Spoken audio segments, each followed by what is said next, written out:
እንደምን ሰነበታችሁ ውድ አድማጮቻችን። ጌራይ ቤት ለቤት ህክምና ከፋና ሚዲያ ኮርፖሬሽን ጋር በመተባበር የሚያቀርበው የትጄ ልታከም የተሰኘው ዝግጅታችን ከዚህ ሰዓት ጀምሮ ወደ እናንተ መድረሱን ይቀጥላል። የዕለቱን ዝግጅት እየመራው እኔ ዶክተር የሺዋስ መኳንንት ከዶክተር አባተ ጋሻው ከዶክተር አቤሴሎም ለማና ከዶክተር ኢዮብ ካሴ ጋር አብረናችሁ እንቆያለን።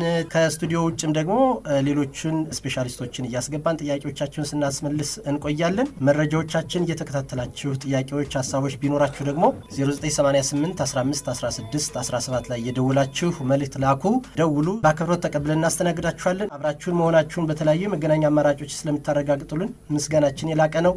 አሁንም አብሮነታችሁ አይለየን። ከመሸጋገሪያ በኋላ እንገናኛለን።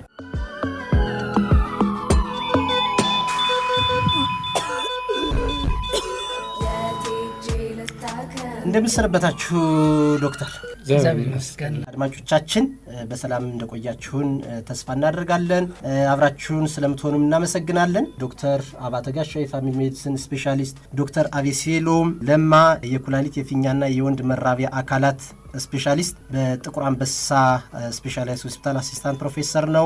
ዶክተር አባተ ጋሻው በቅዱስ ጳውሎስ ሚሊኒየም ሜዲካል ኮሌጅ አሲስታንት ፕሮፌሰር ነው። ዶክተር ኢዮብ ካሴ የጽኑ ህሙማንና የድንገተኛ ሕክምና ስፔሻሊስት በጥሩነሽ ቤጂንግ ሆስፒታል እያገለገለ እየሰራ ያለ ሐኪማችን ነው። ሁላችንም አብረናችሁ እንቆያለን። በቀጥታ ወደ ዛሬው ርዕሰ ጉዳያችን ከመምራታችን በፊት ዶክተር አባተ የባለፈው ሳምንት ፕሮግራማችን እስኪ ጠቅለል አድርገህ ለአድማጮቻችን አስታውስልን። መልካም።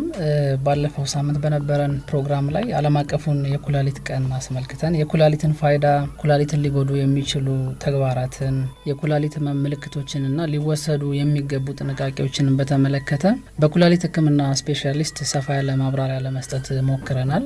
በሀገራችን የኩላሊትና ተያያዥ ህመሞች ያው ከጊዜ ወደ ጊዜ በጣም እየተበራከቱ መምጣታቸው ይታወቃል። ይህ ብቻ ሳይሆን ህክምናውንም በቀላሉ ለማግኘት በጣም አስቸጋሪ እየሆነ ያለበት ሁኔታ ነው የሚታየው። በተለይ ኩላሊት ፌል ካደረገ በኋላ የሚሰጠው ህክምና ለብዙዎች ተደራሽ የማይሆን ነው እና ንቅለ ተከላ ለማድረግም ይሁን የኩላሊት እጥበት ለማድረግ ብዙዎች አቅም እያጠራቸው እጃቸውን ለመጽዋት ሲዘረጉ እናያለን። ባለፈው ሳምንት ሰፋ ያለ ማብራሪያ ለማቅረብ ሞክረናል። አድማጮቻችን መረጃዎችን ዩቲዩብ ላይ በእንግሊዘኛም ይሁን በአማርኛ የትጄ ልታከም ብላችሁ ብትፈልጉ ልታገኟቸው ትችላላችሁ። የባለፈው ሳምንት ፕሮግራማችን ብቻ ሳይሆን ከዛ በፊት በነበሩንም የሬዲዮ ፕሮግራማችን ላይ ያቀረብናቸውን ዝግጅቶች ምናልባት እንዳጋጣሚ ሆኖ ያላደመጣችሁ አድማጮቻችን ካላችሁ ዩቲዩብ ቻናላችን ጋር ገብታችሁ ሁሉንም ማድመጥ ትችላላችሁ። ከዛም በተጨማሪ በቴሌግራምና በቲክቶክ ገጾቻችንም በርካታ የጤና መረጃዎችን ታገኛላችሁ። ጌራይ ሄልዝ ኬር ወይም ጌራይ ቤት ለቤት ህክምና ብላችሁ ሰርች ብታረጉ ታገኙታላችሁ። ለሁሉም እንዲደርሱም ለወዳጅ ዘመዶቻችሁ ማጋራታችሁ እንዳትዘነጉ። በተጨማሪም ከካንሰር በተለይ ከማህፀን በር ካንሰርና ሌሎች የካንሰር አይነቶችንም ለመዳሰስ ሞክረናል። ሌሎችም የጤና ጉዳዮች ጋር በተያያዘ ላነሳችኋቸው ጥያቄዎችም ሰፋ ያሉ ማብራሪያዎችና ጥቆማዎችን ሰጥተናል። በነገራችን ላይ እዚሁ ስቱዲዮ ውስጥ ስንሆን ብቻ ሳይሆን ከስቱዲዮ ውጭም ሳምንቱን በሙሉ በ0988 15 16 17 ላይ እየደወሉ የተለያዩ ጥያቄዎችን አድማጮቻችን አድርሰውናል። የምክር አገልግሎት ፈልገው የደወሉ አድማጮቻችን በጣም በርካታ ናቸው። እንግዲህ እኛም በቻልነው ሁሉ ለማገዝ ጥረት አድርገናል። ወደፊትም ይህ ጥረታችን ተጠናክሮ የሚቀጥል ነው የሚሆነው። ለዛሬ ትኩረት የምናደርግባቸውን ጥያቄዎችን መራርጠን ይዘናል። ከነዚህም መካከል የተወሰኑን ለመጥቀስ ያክል በፊንጢጣ በኩል የሚወጣን ከመጠን ያለፈ አየርን በተመለከተ፣ ስለ አስም በሽታ፣ በግብረ ስጋ ግንኙነት ጊዜ የሚከሰት ቀድሞ መጨረስና ከስንፈተ ወሲብ ጋር አጠቃላይ በተያያዙ የተነሱ ጥያቄዎች አሉ። ሌሎችም በርካታ ጥያቄዎች ይኖራሉ። እንግዲህ አቅማችን እስከፈቀደ ድረስ ባለን የአየር ሰዓት እነዚህን ጥያቄዎቻችሁን ምላሽ እንሰጣለን። ከመሸጋገሪያ በኋላ በቀጥታ ወደ ጥያቄዎቻችሁ እናመራለን። አብራችሁን ቆዩ።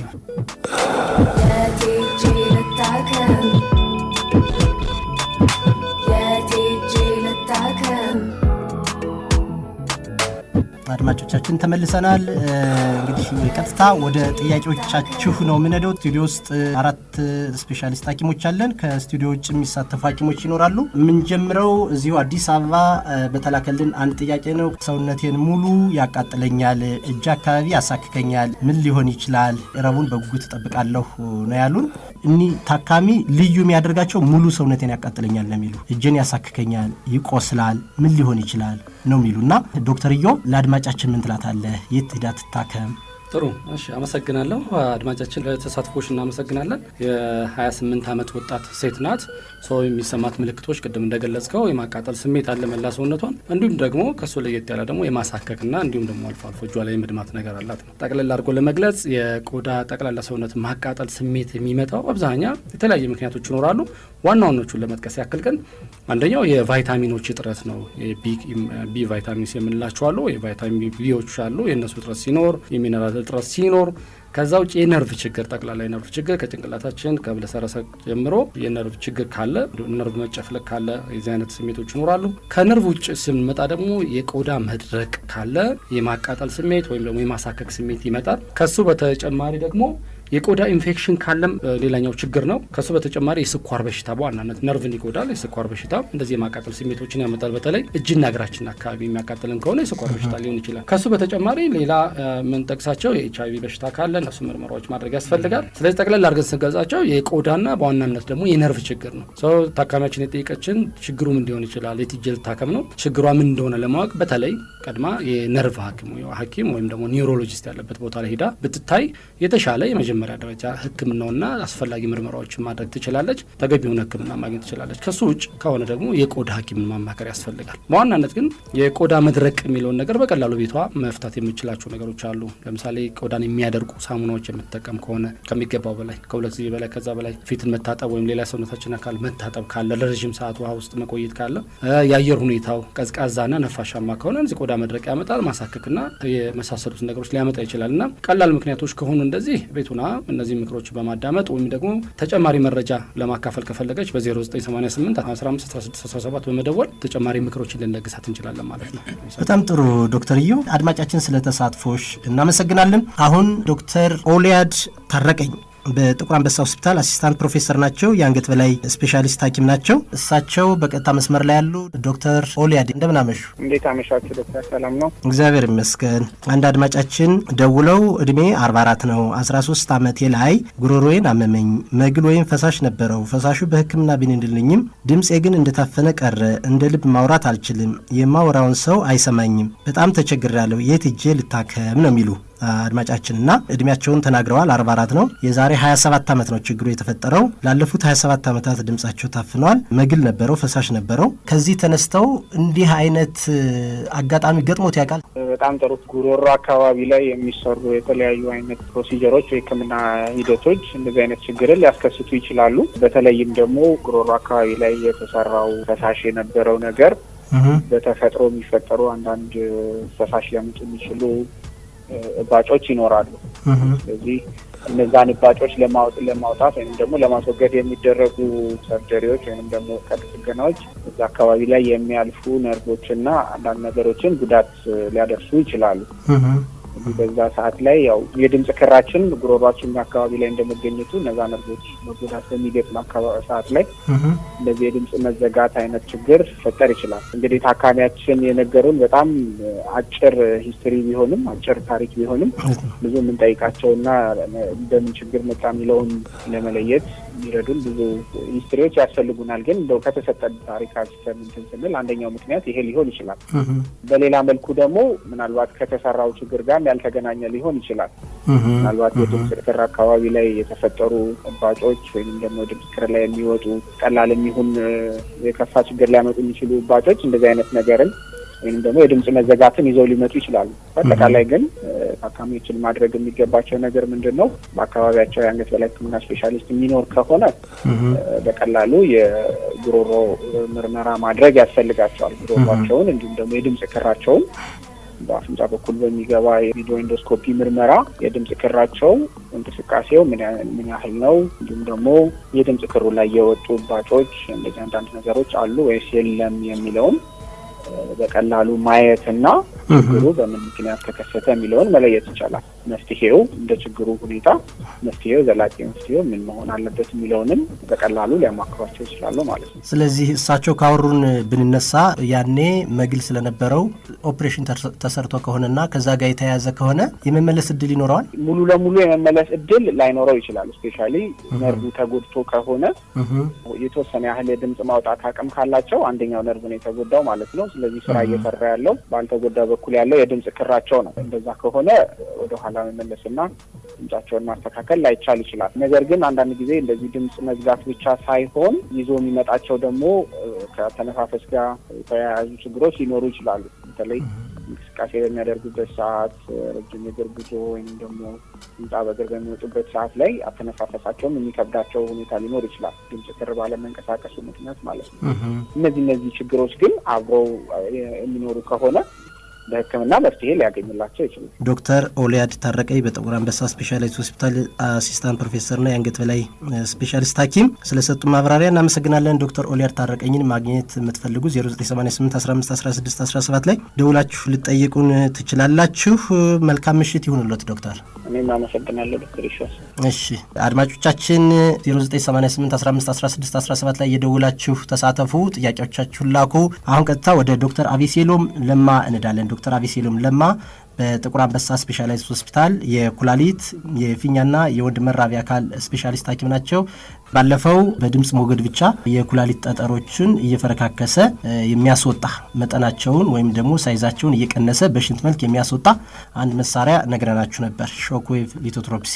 ያን መሳሪያ ቀርበንላችሁ ነበርና በጣም በርካታ ጥያቄዎችን ጠይቃችሁናል። ራሳቸውን የሚሰሩትን ሐኪም ዶክተርን ይዘንላችሁ መጥተናል። ዶክተር እዚህ ስቱዲዮ ድረስ ጥያቄዎችን ለመለስ ስለመጣ በጣም እናመሰግን። አንተ ልል ነው አንተ ልበል? አንተ ልበል። እሺ ዶክተር ምን ይላሉ? አንድ አድማጫችን ከአንድ ዓመት በፊት የኩላሊት ጠጠር እንዳለብኝ ተነግሮኝ ነበር። በሐኪም ትዕዛዝ ውሃ ጠጥቼ ጠጠሩ መወገዱን በምርመራ አረጋግጫለሁ። ከዚያ በኋላም በቻልኩት መጠን በቂ ውሃ እየጠጣሁ ጥንቃቄ ለማድረግ ሞክራለሁ። አሁን ከተቀመጥኩበት ስነሳ ቀኝ እግሬን ይደነዝዘኛል። ምናልባት የኩላሊት ችግር ይሆን ይላሉ። ምን ትላለህ ዶክተር? እስኪ ይሆን ከሚለው እንነሳ።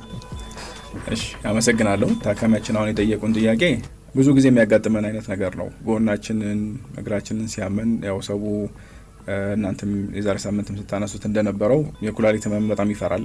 ስለዚህ ሁሉም ህመም ሲኖረው ሰው ኩላሊቱ ነው የሚመስለው። አሁን ታካሚያችን የጠየቁ ኢንፎርሜሽን ግን በተለይ ከተቀመጥኩበት ስነሳ እግሬን ያመኛል፣ ይደነዝዛል የሚለው አይነት ስሜት ብዙ ጊዜ ከኩላሊት ጋር የተገናኘ አይሆንም።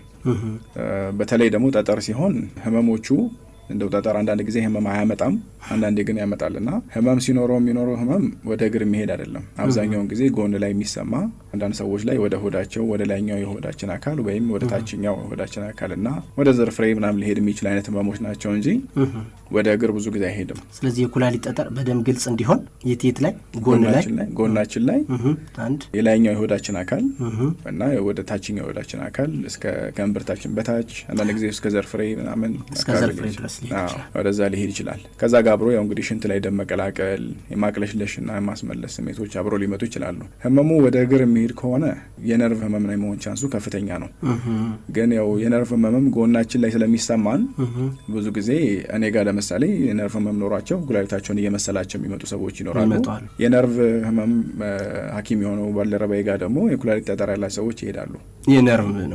የነርቭ ብለው ይሄዳሉ። ከጥያቄያችን አንጻር እንደው ከጥያቄው ብንነሳ የኩላሊት ጠጠር ተመልሶ የመምጣት እድል አለው?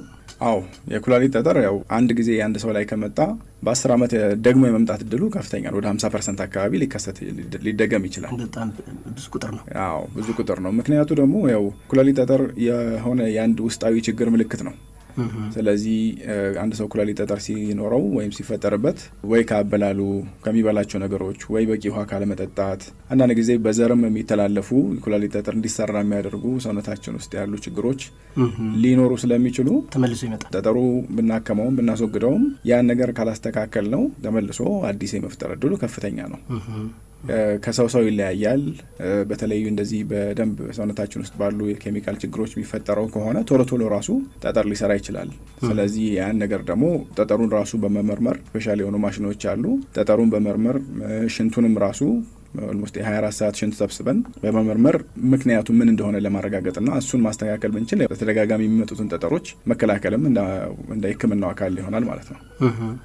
በጣም ጥሩ ዶክተር። ባለፈው ኤክስትራ ኮርፖሪያል ሾክ ዌቭ ሊቶትሮፕሲ የሚባል የኩላሊትን ጠጠር በተለይ መጠናቸው ከ0.5 እስከ 2 ሴንቲሜትር አካባቢ ያሉትን ጠጠሮች በድምጽ ሞገድ ብቻ እየሰባበረ መጠናቸውን እየቀነሰ በሽንት መልክ የሚያስወጣ የሕክምና መሳሪያ አለ ብለን በተናገርነውና መረጃ በሰጠነው መሰረት ይሄ እውነት ነው ወይ አለ ወይ መተን አዲስ አበባ የለም ተብለን ተመልሰናል ሚሉ በተለይ ከክፍለ ሀገር በጣም ብዙ ሰዎች አሉ። በትክክል አለ ወይ? አንተ ራስህ ንገራቸው እስኪ። እሱ ሕክምና ሁሉም ቦታ ስለማይገኝ የለም ሊባል ይችላል። ግን ይሄ በድምጽ ሞገድ ጠጠር ሰባብሮ ማስወጣት የሚባለው ሕክምና ዓለም ላይ ኦልሞስት 30-40 ዓመት የሆነው ቴክኖሎጂ ነው። የቆየ ነው። በደንብ የታወቀ ነው። ለታካሚው በጣም ሴፍ የሆነ ሳይድ ኢፌክት ብዙ የሌለው አይነት ሕክምና ስለሆነ በደንብ እንጠቀመዋለን። ሁሉም ሰው ኩላሊት ጠጠር ስላለው ሁሉም ሰው በዚህ ማሽን ይታከማል ማለት አይደለም። የጠጠሩ ዋነኛነት ሳይዙ ነው። እሱን በአልትራሳውንድ በሲቲ ስካን ተለክቶ ሳይዙ ከ2 ሴንቲሜትር በታች ከሆነ እንደ አማራጭ እንደ አንደኛ አማራጭ ልናቀርበው የምንችለው የህክምና አማራጭ ነው። ከዛ በተጨማሪ ደግሞ የጠጠሩ ጥንካሬም ኢፌክት አለው። ይህን ስንል ምንድነው ያው የኩላሊት ጠጠር ልክ እንደ ማንኛውም ውጭ እንደምናገኘው ጠጠር የተለያየ አይነት አለው። በአጠቃላይ ወደ 5 አይነት ጠጠሮች አሉና እነሱን በሲቲ ስካን መለካት እንችላለን ጥንካሬያቸውን እና ጥንካሬያቸው አመቺ ከሆነ ይሄኛው ህክምና በጣም ጥሩ የሆነ ለውጥ ያሳያል። በቀላሉ በማሽኑ ደቆ በሽንት መልክ እንዲወጡ ለማድረግ እንችላለን። ከዛም የሚያልፍ ከሆነ ደግሞ ወይ ጠጠሩ በጣም ትልቅ ከሆነ ወይ በጣም ጠንካራ ከሆነና በዚህኛው ማሽን ተፈጅቶ ወይም ደቆ መውጣት የማይችል ከሆነ ቀላል በሆኑ በጎን በኩላሊት በኩል በ1 ሴንቲሜትር በማትሞላ ቀዳዳ በመስራት በዛ ውስጥ ካሜራ ሰባብረን ማውጣት ይቻላል።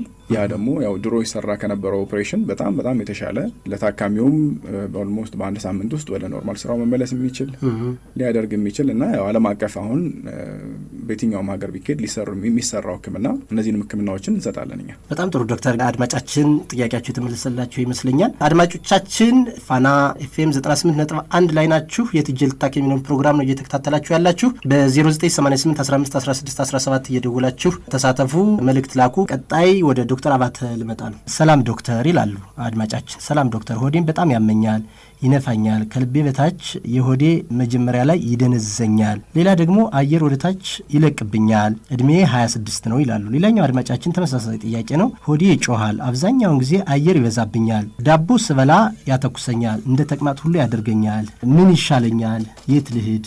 የት እጅ ልታከም ነው የሚሉና ባለችው መረጃ ምን ትጠቁማቸዋል? መልካም። ከደረት ዝቅ ከእምብርት ከፍ ብሎ በሚገኘው የሰውነታችን ክፍል ላይ የሚኖር የማቃጠል ስሜት ብዙ ጊዜ በአሲድ ምክንያት የሚከሰት ጨጓራ ወይም ደግሞ የትንሹ አንጀት የመጀመሪያው ክፍል ቁስለት ምልክት ነው። በተለይ ደግሞ አብሮት ሆድ መንፋት፣ የሆድ መጮህና የአየር ወይም የጋዝ መብዛት ካለው የጨጓራ ህመም የመሆን እድሉ ከፍ ይላል ማለት ነው።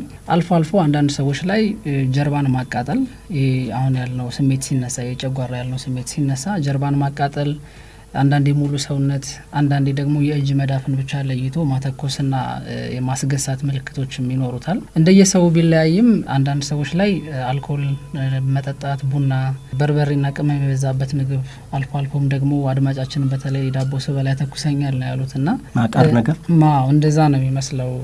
ስለዚህ አንዳንድ ሰዎች ላይ ዳቦና በተለይ ከወጥ አወጥ ደግሞ እንደ ክክ ወጥ አይነት ነገሮችም አልፎ አልፎ የጨጓራ ህመምን የመቀስቀስ ባህሪ ያላቸው ነገሮች ናቸው። ለሁለቱም አድማጮቻችን ማሳሰብ የምፈልገው ነገር ምንድን ነው? ህመሙ ይህ የነገሩን ህመም በጣም ለብዙ ጊዜ ቆየ ተደጋጋሚ ከሆነ አንዳንዴ ደግሞ ደም የቀላቀለ ትውከት የሚኖረው ከሆነ ከዛ በተጨማሪ ክብደት መቀነስና የመሳሰሉት ምልክቶች ካሉ የጨጓራ ባክቴሪያ የሰገራና የኢንዶስኮፒ ምርመራ ሊያስፈልጋቸው ይችላል። ከጨጓራ በተጨማሪ እንግዲህ አድማጮቻችን ሁለቱም አድማጫችን በብዛት ያው ሆዴን ያመኛል፣ ይነፋኛል፣ የሆድ መንፋትና ይሄ አየር የመብዛት ባህሪ እንዳለው ነው የነገሩንና ጨጓራ ብቻ አይደለም እንዲህ አይነት ምልክቶች ያሉት የሆድ ትላትል ኢንፌክሽኖች ማለት ነው። ከአመጋገብም የተነሳ ብዙ ጊዜ ሆድ መንፋትና ጋዝ የበዛበትን ሁኔታ ሊፈጠር ይችላል። እንደ ጥራጥሬ ነገሮች፣ ቅጠላቅጠል፣ ቅባታማ ምግቦች በጣም ይሄ ፋይበር ኮንተንታቸው በጣም ከፍ ያለ ስለሆነ ጋዝ የመፈጠር እድሉ በጣም ይጨምራል። በዚህ ምክንያቱም ሆድ መንፋትና ትንሽ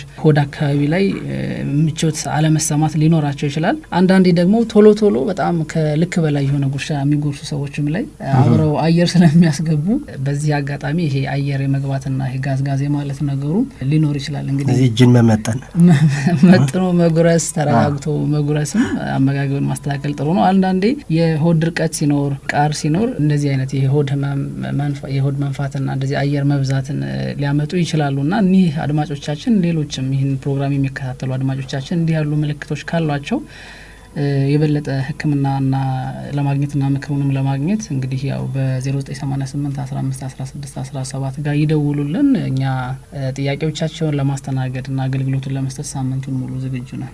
እሺ እናመሰግናለን። ዶክተር ኢዮብ አንተ ጋር ልመጣ ነው። አድማጫችን በፊንጣጣዬ መቆጣጠር የማልችለው አየር ይወጣል። በህክምና ለማስቆም ያላደረኩት ጥረት የለም። አስፈላጊ የሚባለውን ምርመራ ለማድረግ ሞክሬያለሁ። ነገር ግን ችግሩ አልታወቀም፣ መፍትሄ አላገኘሁም። ከማህበራዊ ህይወት ሁሉ ተገለያለሁ። በዚህ ምክንያት ምን ላድርግ ይላሉ። በተለይ ሽታ ከሌለው እና በ24 ሰዓት ውስጥ ደግሞ ብዙ ጊዜ የማይደጋገም ከሆነ ትክክለኛ የአንጀት ስርዓት ነው። መቼ ነው አሳሳቢ የሚሆነው የሚለውን ነገር ለማየት ፈስ አሳሳቢ የሚሆነው ከሚከተሉት 5 ነገሮች አንዱን ሲይዝ ነው። በእንግሊዝኛ ፍላቱለንስ የምንለው ነው፣ ወይም በታችኛው የአንጀታችን ክፍል አየር ሲወጣ ነውና በተለያየ ቦታ በተለያየ አካባቢ የተለያየ ስም ስላለው በታችኛው በፊንጣታችን በኩል አየር እያልን ብናወራ በጣም ጥሩ ግልጽ ማይሆንላቸው አካላት ስለሚኖሩ ሰው በታችኛው በፈንጣታችን ወይም በመቀመጫችን አየር የሚወጣ ከሆነና ያ ችግር ነው የምንላቸው 5 ነገሮች ሲሟሉ ነው። መቆጣጠር የማይችሉ ከሆነ ከ25 ጊዜ በላይ በ24 ሰዓት ውስጥ አየር የሚወጣቸው ከሆነ በአየር ለማስወጣት ብለው ደግሞ ከሰው ተነጥለው ሄደው ሽንት ቤት መጸዳጃ ቦታ ሄደው ያን ነገር አድርገው የሚመጡ ከሆነ ስለሚያሳፍራቸውም ችግር ነው። ቁርጠት ካለባቸው እና እንዲሁም ደግሞ ያን አየር ወይም በፊንጣታቸው ወይ ደግሞ ፈስ እንዲከሰት የሚያደርጉ ምግቦችን ማስወገድ ካለ እነዚህ ችግሮች ናቸው ማለት ነው። አንድ ሰው የዚህ የአየር ታችኛው በፊንጣታችን አየር እየወጣ የሚያስቸግረው ከሆነ ከማህበራዊ አገልግሎት ወይም ከማህበራዊ ህይወት መገለል ያመጣበታል፣ ብሎም ድብርት ሊያጋልጠው ይችላል። ከዛም ደግሞ መጨነቅን ሊያመጣበት ይችላል ነው። ስለዚህ እንደዚህ ከሆነ ምን ሊሆን ይችላል ምክንያቶቹ የሚለው ነገር ማወቅ ያስፈልጋል። ምክንያቶቹ ሊሆኑ የሚችሉት በአብዛኛው ብዙ ጊዜ የፈስ ችግር ወይም ደግሞ በታችኛው የመቀመጫችን አየር መውጣት በዋናነት የሚከሰተው 65 ዓመት በላይ ከሆናቸው አብዛኛው ሴቶች ላይ ይከሰታል። ነገር ግን በማንኛውም ወንድና ሴት በማንኛውም እድሜ ያሉ ሴትና ወንድ ላይ ሊከሰት ይችላል ነው። ሌላኛው ለዚህ ችግር ተጋላጭ የሚሆኑት ብዙ ጊዜ የወሊድ ችግር ያለባቸው በወሊድ ላይ መሰንጠቅ ወይ መተርተር ከገጠማቸው ወይ ረዘም ያለ ምጥ ካጋጠማቸው የተወለደው ህፃን ወይም በጣም ትልቅ ከሆነና እዛ አካባቢ ካለ አየር እንዳይወጣ የሚቆጣጠሩ ጡንቻዎቻችን መላላስ ስለሚገጥማቸው እንደዛ አይነት ችግር ይጋለጣሉ። ሌላኛው ቁርጠት ያለባቸው ወይም ድርቀት ያለባቸው ሰዎች ናቸው። የነርቭ ችግር ያለባቸው እንደ ስትሮክ ያለባቸው ወይም ሌላ መልቲፕል ስክለሮሲስ የምንለው በሽታ አለ፣ ፓርኪንሰንስ የምንላቸው አሉ። ደግሞ የአከርካሪ ደግሞ ሌላ ችግር ካለባቸው እነዚህም ለመቆጣጠር የሚረዱ የነርቭ ችግር ካለባቸው ይጋለጣሉ። ቀዶ ጥገና ያደረጉ ከታች የመቆጣጠሪያ ክፍላችን ላይ ቀዶ ጥገና ያደረጉ ሰዎች ካሉም እንደዛው ክብደታቸው ከፍተኛ የሆኑ ሰዎችም ለዚህ ይጋለጣሉ። እድሜያቸው የገፋ ሰዎችና የምግብ ደግሞ አንዳንድ ጊዜ ምግብ መቆጣጠር ያለመቻል አይነት ነገር እና እንደዚህ አይነት ሰዎች በጣም ተጋላጭ ይሆናሉ ማለት ነው። ስለዚህ እንደዚህ ከሆነ ብዙ ጊዜ ያው ስለሚያሳፍር አብዛኛው ሰዎች ወደ ሕክምና ቦታዎች አይመጡም እና ቤታቸው ያን ችግራቸውን ይዘው ይቆያሉ። ሰው ለተለያዩ የስነ ልቦና ተጽዕኖዎች ይጋለጣሉ። ነገር ግን እስከ 25% የሚያክሉት የዚህ የመቆጣጠር ችግር ያለባቸው ሰዎች ምንም አይነት መድኃኒት ሳይወስዱ ምንም አይነት ቀዶ ጥገና ሳያደርጉ በአመጋገብና በአኗኗር ዘዴያቸውን ብቻ በማስተካከል መፍትሄ ማግኘት ይችላሉ ማለት ነውና ከዛ ውጭ ግን መድኃኒቶች አሉ አኗኗር ዘዴ ማስተካከል እና ብሎም ደግሞ የከፋ ደረጃ ሲደርስ ደግሞ በቀዶ ጥገና ማስተካከል የሚችሉ ሁኔታዎች ስላሉ ተገቢውን ምርመራ በማድረግ የነርቭ ችግሮችን ተጓዳኝ ምልክቶች ካሏቸው የነርቭ ሐኪም ጋር በመቅረብ መታየት አለባቸው። ቀዶ ጥገና አድርገው ታችኛው የመቆጣጠሪያ ክፍል ላይ ችግር ካለ እንደዚሁ ቀዶ ጥገና ሐኪሞችን ማማከር ያስፈልጋል። ከአመጋገብ ጋር ተያይዞ ካለ ደግሞ እንዲሁ አንጀትና ጉበት ልዩ ስፔሻሊስት ሐኪሞች ጋር ሄደው በመቅረብ የተሻለ ሕክምናና ምርመራ አድርገው በቂ ሕክምና ማግኘት ይችላሉ ማለት ነው። ስለዚህ መታከም ይችላል። ስለዚህ እነዚህ ነገሮች በማፈር እና በመሸማቀቅ ቤቱ ለተለያዩ የስነ ልቦና ተጽዕኖዎች ከመዳረግ ይልቅ ጤና ተቋም ቀርቦ ሐኪም ጋር ተወያይቶ የተሻለ ሕክምና አግኝቶ ኖርማል የሆነ ህይወታቸው እንዲመሩ እንመክራለን ማለት ነው። በጣም ጥሩ ዶክተር ኢዮብ ጥሩ ነገር ነው ያነሳው። አድማጫችን ዶክተር ኢዮብ አንተ ባልኸው መሰረት ይሄ ፊዚካል ኢልነስ ወይም ደግሞ አካላዊ ጤንነት መጓደል ችግር ከሆነ ወደ እነዚህ ሐኪሞች ይሄዳሉ። አንዴ ምን አጋጠመኝ መሰላችሁ? እንደዚሁ በጣም በቃ መቆጣጠር አልችልም፣ አየር ይወጣል፣ አጠገብ ያለው ሰው ይታፈናል በሽታው፣ ሩሙ የሚገባበት በሙሉ በቃ ሽታ ብቻ ነው የሚሆነው እና በጣም ተቸግሬያለሁ፣ ምን ላድርግ ብሎ መጡና ማለት በደንብ ስናወራ ምንድነው የተረዳሁት ነገር ምንም አይነት የሚወጣ ድምጽ የለም። አንድ ሁለተኛ ሰው በዚህ መልኩ አስቸገርከኝ ብሎ ተናግሮት አያውቅም ይህን ታካሚ። በሌላ በኩል ሸተተኝ ብሎት አያውቅም። ስለዚህ እንዲህ በራሳቸው በስነ ልቦና ወይም በአይምሮ ጤንነት መታወክ ምክንያት እንዲህ አይነት ችግሮች እንዲኖሩ ስለሚችሉ አድማጫችን አሁን ካልናቸው ነገሮች ወይም ዶክተር ኢዮብ ከገለጻቸው ነገሮች ውጭ ከሆኑ የአይምሮ ሕክምና ስፔሻሊስት ማግኘት ጥሩ ነው ብዬ አስባለሁ። እሱን ለመጨመር ነው። እናመሰግናለን ዶክተር ሁላችሁንም። ከመሸጋገሪያ በኋላ እንገናኛለን። ሌሎች ጥያቄዎች ይቀጥላሉ።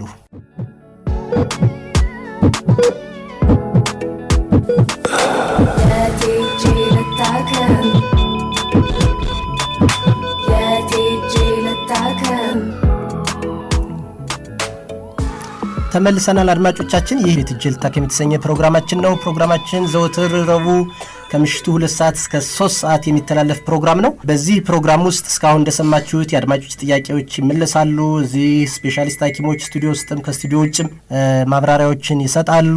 አብራችሁን ስላላችሁ እናመሰግናለን። ሀሳባችሁን አስተያየታችሁን በ0988 15 16 17 እየደወላችሁ ተሳተፉ። ስቱዲዮ ውስጥ መሆን ብቻ ሳይሆን ከስቱዲዮ ውጭም 7ቱን ቀን ሙሉ 24 ሰዓት እዚህ ያለነውን ሐኪሞችም ሌሎችም ስፔሻሊስትና ሰብ ስፔሻሊስት ሐኪሞችን በስልክም በአካልም ማግኘት ትችላላችሁ። ቢሮአችን ማግኘት የምትፈልጉ ፒያሳ አካባቢ ነው ቢሮአችን። ኢማ ታወር 2ኛ ፎቅ ላይ እንገኛለን። እዛ መጣችሁ ማማከር ትችላላችሁ። ሐሙስ ዘወትር ከምሽቱ 2 ሰዓት እስከ 3 ሰዓት በቴሌግራም ቻናላችን ቀጥታ ስርጭት እናስተላልፋለን። እየገባችሁ ተሳተፉ።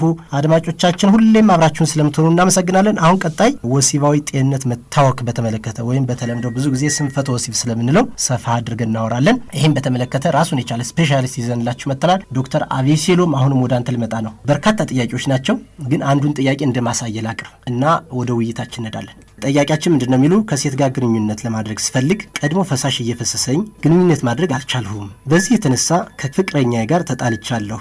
ሐኪም ቤትም ሄጄ የሚዋጥ ከኒና ሰጥተውኝ ለውጥ አላገኘሁም። ምን ማድረግ ይሻለኛል? እድሜ 30 ነው። ትክክለኛው ሐኪም የት እንደሚገኝ ብቻ ጠቁሙኝ፣ እኔ እመጣለሁ ነው የሚሉ ሌላ ታካሚያችን እንደዚሁ ተመሳሳይ ጥያቄ ጠይቀዋል። እሳቸው ደግሞ የባህል ሕክምና ጋር ነው የሄዱት። እኛ ሐኪሞች ነን፣ ስፔሻሊስት ሐኪሞች ነን። ስለዚህ በሕክምናው ዘርፍ ሊሰጡ የሚችሉትን የሕክምና መፍትሄዎች ነው የምናወራው። ከዛ ውጭ ይሄኛው ትክክል ነው ይሄኛው ትክክል አይደለም የሚል ፍረጃ ውስጥ አንገባ። እሱ እንድትረዱልን አይደል ዶክተር አቤሴሎም?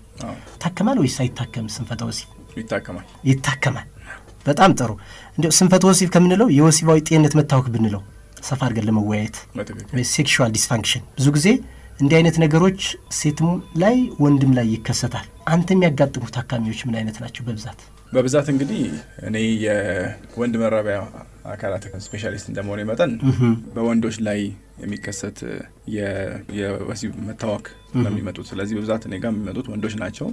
ሴቶቹ ጋር ያው የማህፀን ስፔሻሊስቶች ስላሉ ሴቶቹ ያው የማህፀን ስፔሻሊስት ሐኪም ነው የሚያከማቸው። በጣም ጥሩ። የወሲባዊ ጤንነት መታወክ ማለት ግልጽ እንዲሆንላቸው በሁለት ጥንዶች መካከል አጥጋቢ የሆነ የግብረ ስጋ ግንኙነት ማድረግ አለመቻል ነው። ይሄ በሴቷ ምክንያት ሊሆን ይችላል፣ በወንዱም ምክንያት ሊሆን ይችላል። ብዙ ጊዜ ጥንዶች ላይ መካን ሲሆኑ ችግሩ የሴቷ ነው ይባላል። በጥንዶች መካከል በወሲባዊ ጤንነት ዙሪያ ላይ አለመጣጣም ሲኖር ችግሩ የወንድ ነው ይባላል። ግን መካንነትም የወንድም አለ፣ ስንፈተ ወሲብም በሴትም በኩል አለ። ይህን እንድትረዱልን አንድ አድማጮቻችን። ሌላው ችግሩ የወስደው ሊሆን ይችላል፣ የስነ ልቦና ችግር ሊሆን ይችላል። መገለጫዎቹ በተለይ የብልት መቆም ችግር ሊሆን ይችላል፣ ያለ ጊዜው ቀድሞ ዘር የማፍሰስ ችግር ሊሆን ይችላል፣ ዝቅተኛ የሆነ የወሲብ ፍላጎት ሊሆን ይችላል፣ በወሲብ ወቅት የሚከሰት ህመም ሊሆን ይችላል፣ ያለ መርካት ችግር ሊሆን ይችላል። ሌሎችም ችግሮች ይኖራሉ። ስለዚህ አሁን ትኩረት የምናደርገው ዛሬ ያመጣንላችሁ የወንድ መራቢያ አካል ስፔሻሊስት ዶክተር አቤሴሎም በጥቁር አንበሳ ስፔሻሊስት ሆስፒታል አሲስታንት ፕሮፌሰር እና ዩሮሎጂስት ናቸው። ዶክተር አቤሴሎም አሁን ወደ አንተ ልምጣ። ስለ ህክምናው አውራን። ከዛ በፊት ስለ ወንድ መራቢያ አካል ትንሽ 1-2 ደቂቃ ልስጥህና አውራ እስኪ። አመሰግናለሁ። የወንድ መራቢያ አካል የዘር ፍሬዎቹንና ያው ብልቱን የያዘ ሲሆን ከሴቶቹ ትንሽ የሚለየው ምንድነው? ያው የወንድ መራቢያ አካል ለወሲባዊ ግንኙነትም ለሽንት ማስወገድም አብሮ የምንጠቀመው የሰውነታችን አካል ነው እና ያው ወንድ እንግዲህ ወደ ጉርምስና ከገባ በኋላ የጾታዊ ግንኙነት ማድረግ ሲፈልግ ያው ከሴቶቹ ትንሽ የሚለየው ምንድነው? የብልቱ መቆም አለበት እና ብልቱ መቆም ደግሞ የሚቆጣጠሩት የተለያዩ አይነት የሰውነታችን አካሎች አሉ። ሰው የሚመስለው ያው በቃ ብልቱ ዛጋ ብቻ ነው፣ ስሜት ሲኖር ይቆማል አለበለዚያ አይኖርም የሚል ነገር ነው። ግን ከአንጎላችን ነው የሚጀምረው።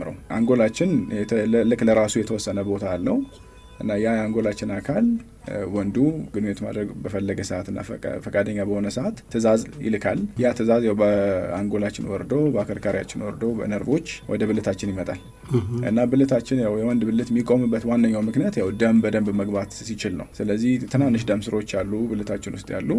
እነዚህ ደም ስሮች በኖርማሉ ጊዜ ማንም ሰው ብሎ ቁጭ ባለበት ጊዜ ትንሽ ደም ነው የሚያስገቡት ወደ ብልት። ያ ደግሞ ደም በቂ ነው ለሰውነታችን፣ ግን እንዲቆም የሚረዱ አይደለም። ስለዚህ የስሜት ውስጥ መግባት ሲኖርና ግንኙነት ማድረግ ሲፈልግ አንድ ወንድ አንጎላችን ባዘዛቸው ነርቮች ያ ደም ስሮች በደንብ እንዲከፈቱና ብዙ ደም እንዲገባ በአንድ ጊዜ ያደርገውታልና ያ ደም ብዙ ሲገባ ልክ ፊኛ እንደመንፋት ይወጠራል ብልቱ። ከዛም በኋላ ያው በቂ የሆነ አይነት የብልት መቆም ሲኖር ያው ግንኙነት ማድረግ ይቻላል ማለት ነው። ከግንኙነት በኋላ ደግሞ ያው እዛ ብልታችን ጫፍ ላይ በተለይ ጭንቅላቱ ጋር ያሉት ነርቮች በጣም ሴንሲቲቭ ስለሆኑ አእምሯችንም ልክ በቃኝ ብሎ እርካታ ሲኖር ፈሳሽ ከወጣ በኋላ ያው እነዛ ደም ስሮች ተመልሰው ይዘጉና ያው ደሙ ይመለሳል። የቆመው ብልት ተመልሶ ወደ መውረድ ይሄዳል ማለት ነው።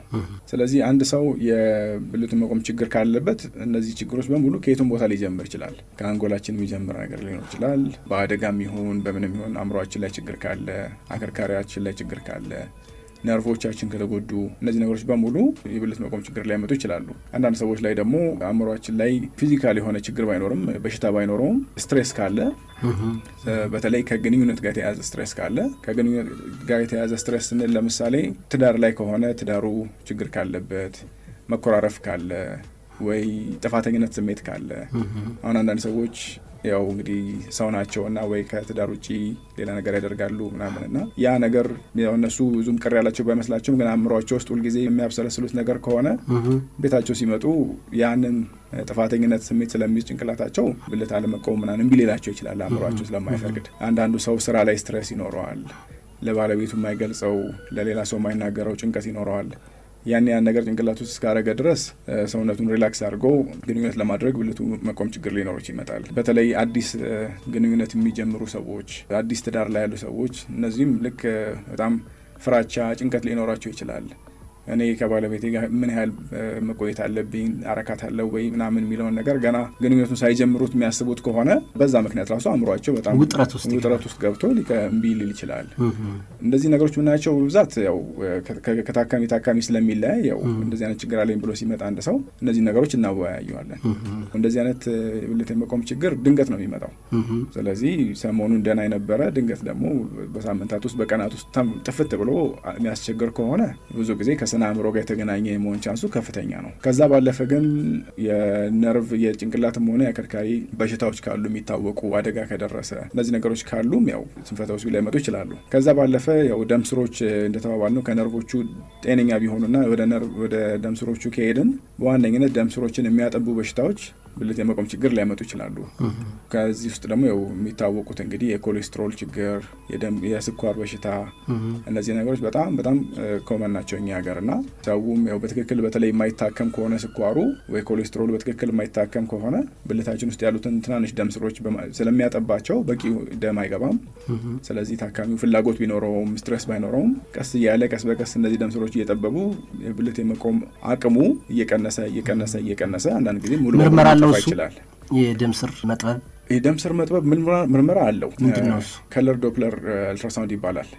ምንድነው የሚደረገው? ያው ደም ስሮቹ እንዲቆሙ በመድኃኒት ምናምን ይሰጣቸውና ታካሚዎቹ የምንለካው ፍጥነት አለ። የደም አገባቡን ፍጥነት ስላለው ያንን ፍጥነት መለካት ይቻላል እና በበቂ ሁኔታ እየገባ ካልሆነ ያው ይለካልና ሌላ ነገር እንዳነሰ ማወቅ ይቻላል።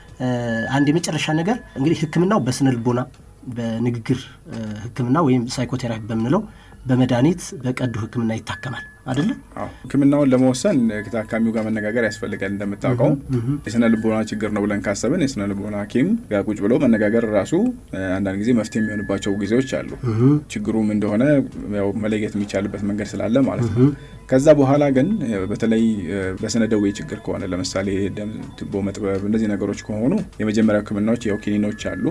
ኪኒኖች ማስተካከል የማይቻል በአይነት ደረጃ ከሆነ ደግሞ የአንዳንድ ሰው ደም ስር መጥበብ በጣም የከፋ ሊሆን ስለሚችል እንደዛ ከሆነ ደግሞ ደም ስሮቹ በደንብ ተከፍተው ደም በደንብ መግባት እንዲችል ሊረዱ የሚችሉ የመርፌ ሕክምናዎችም አሉ። ዶክተር አቤ ሲሎም በጣም ነው እናመሰግን። ስቱዲዮ ድረስ መጥተህ ጥያቄዎችን እስካሁን ድረስ ስትመልስን ስለቆየ አድማጮቻችን በጣም በርካታ ጥያቄዎች ነው የነበሩን፣ ግን ሰዓት ይገድበናል። ሌሎችን ጥያቄዎች ደግሞ በቴሌግራም ቻናላችን በዩቲዩብ ቻናላችን መከታተልና ጥያቄዎችን ማግኘት ትችላላችሁ። ነጻ ሰርቪስ ነው እየሰጠን ያለነው። ቀጥታ ስቱዲዮ ውስጥ መተንም በስልካችንም 0988 15 16 17 ላይ የደወላችሁ የምክር አገልግሎት ማግኘት ትችላላችሁ። ቀጠሮ ይዛችሁ ሐኪሞችን ማማከር ትችላላችሁ። ሰከንድ ኦፒኒየን፣ ሰርድ ኦፒኒየን መስማት የምትፈልጉ መምጣት ትችላላችሁ ቢሮአችን። ካሁን ድረስ አብራችሁን ስለቆያችሁ በጣም ነው የምናመሰግን። እኛንም ደግሞ ስለምታበረቱን ሁሌም ደግሞ አብራችሁን ስለምትሆኑ አስተያየታችሁን ስለምትሰጡን በጣም እናመሰግናለን። በማህበራዊ ትስስር ገጾቻችን እየገባችሁ ያለፋችሁን ፕሮግራም መከታተል ትችላላችሁ። ዩቲዩብ ላይ በአማርኛም በእንግሊዝኛም የት ሄጄ ልታከም እያላችሁ እየጻፋችሁ